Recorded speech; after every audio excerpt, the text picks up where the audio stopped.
இவரு யாருன்னு நெறைய பேருக்கு தெரிஞ்சிருக்க வாய்ப்பில்ல. ஆனா எல்லாருக்கும் மேக்ஸிமம் இவரு யாருன்னு தெரியும். யாருன்னா வேற யாரும் இல்ல, நம்ம தளபதி விஜய். டிவிகே தலைவருமாகிய இவரு. இவரு வந்து 1974ஆம் ஆண்டு எஸ்.ஏ. சந்திரசேகருக்கும், அவரது மனைவி ஷோபா சந்திரசேகருக்கும் ஒரே மகனாக பிறந்திருக்கிறாரு.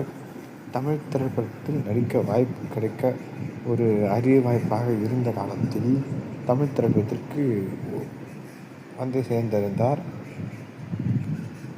நிறைய பேருக்கு எந்த ஒரு விஷயம் தெரிஞ்சது வாய்ப்பில்லை. 1984 வெற்றி எனும் தமிழ் திரைப்படத்தின் மூலமாக தமிழில் அறிமுகமான இவர் தொடர்ந்து நடிக்க வாய்ப்பு கிடைக்காமல் தன் அறியா சமூகத்தினால் இருப்பதாக கூறியிருக்கிறார்.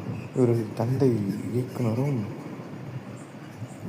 நடிகருமாகிய எஸ்.ஏ. சந்திரசேகரன் மூலம் தமிழில் அறிமுகமாக ஒரு வாய்ப்பு கிடைத்தது. அதாவது வெற்றி எனும் திரைப்படம் 1984ஆம் ஆண்டு வெளியிடப்பட்டது. அதுதான் இவருடைய குழந்தை நட்சத்திரமாக நடித்து முதல் படம்.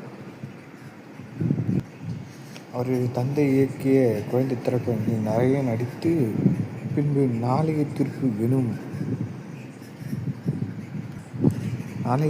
எனும் முதல் கதாபாத்திரத்தில் தனது முக்கிய கதாநாயகனாக நடித்தார்.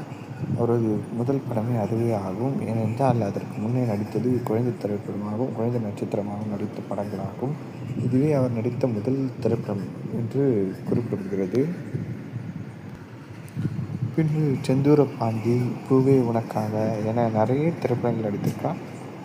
அதிகப்படியாக விஜயகாந்துடன் நடித்து கொண்டிருக்கிறார். நன்றி. இவர் டிவிகே எனும் கட்சியை தொடங்கி புகழ்பெற்ற சாம்ராஜ்யத்தை உருவாக்குவார் என்று நாம் நினைத்து கொண்டிருக்கிறோம். அது வெற்றியாக கூட நீங்கள் வாய்ப்படையுங்கள். டிவிக்கு வெற்றி பெறும் என்று குறிப்பிடுங்கள். இவரை பிடிக்கும்னு நினைக்கிறவங்க ஒரு லைக் பண்ணுங்கள்.